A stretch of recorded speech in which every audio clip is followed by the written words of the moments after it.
हमें तो अपनों ने लूटा, गैरों में कहाँ दम था। मेरी कश्ती वहाँ डूबी जहाँ पानी कम था।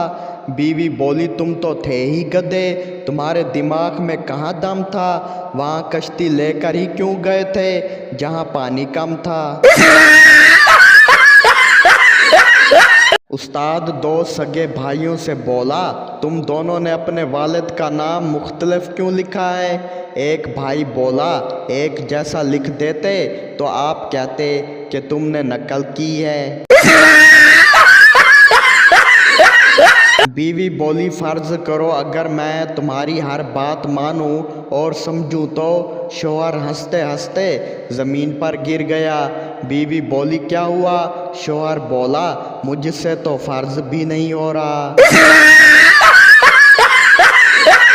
एक आदमी भागता हुआ होटल के मैनेजर के पास आया और हाँफता हुआ बोला, जल्दी चलो, मेरी बीवी होटल की खिड़की से कूद कर जान देना चाहती है। मैनेजर बोला, लेकिन मैं क्या कर सकता हूँ। आदमी बोला, यार खिड़की नहीं खुल रही है।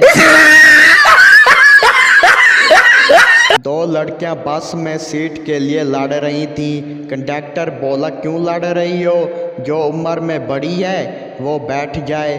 बस फिर क्या था, दोनों पूरे रास्ते खड़ी रहीं।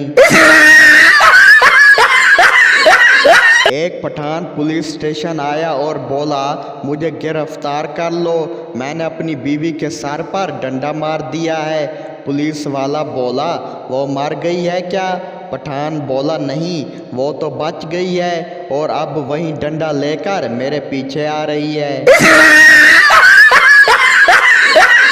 एक लड़के ने सरदार से समोसे खरीदे। लड़का बोला, सरदार जी, समोसे में से लड़की का बाल निकला है। सरदार मुस्कुराते हुए बोला, तो भाई 10 रुपए में पूरी लड़की निकलेगी क्या।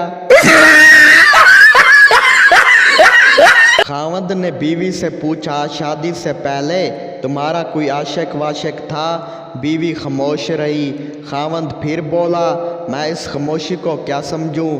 बीवी बोली, मरे गिनते लैन दे। एक बच्चा बीमार था, उसके वालिद उसे चेकअप के लिए डॉक्टर के पास ले गए। डॉक्टर ने आला बच्चे के सीने पर रखा और कहा, बेटा 10 तक गिनती गिनो। बच्चे ने घबरा कर बाप से कहा, अब्बू आप मुझे फिर स्कूल ले आए हैं।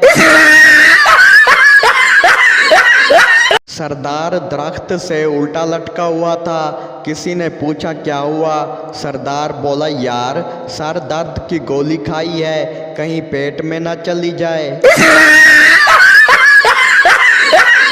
बीवी ने शौहर का मोबाइल देखा। फ़ोन बुक में लड़कियों के नाम यूं महफूज थे, पड़ोसन की बच्ची, न्यू बच्ची, पुरानी बच्ची, सामने वाली बच्ची।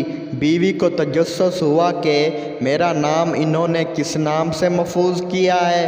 बीवी ने अपना नंबर डायल किया तो स्क्रीन पर लिखा हुआ था, खोते की बच्ची। पुलिस वाला बोला, तुमने कंपनी मैनेजर का हाथ क्यों जलाया। शीदा बोला, सर मैं उन साहब से नौकरी मांगने गया तो वो बोले पहले मेरी मुट्ठी गर्म करो, तो मैंने जलता हुआ कोयला उनके हाथ पर रख दिया।